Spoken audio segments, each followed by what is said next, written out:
Hello children, I'm going to teach you a fun way to do addition with the play-doh. Are you ready? Let's start. Our first example is 3 plus 2 equals. We are going to find out the answer using the play-doh. It's going to be fun, right? Yeah. So we're going to do 3 dots. 1, 2, 3. Now 2 dots at the bottom. 1, 2. Now we need to count the dots up. 1, 2, 3, 4, 5. Now our answer is 5.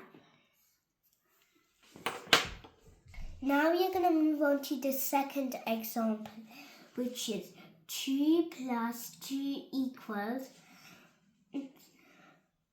We don't know the answer yet, so we're going to find it out. So we're going to turn around the plate and then stick it back.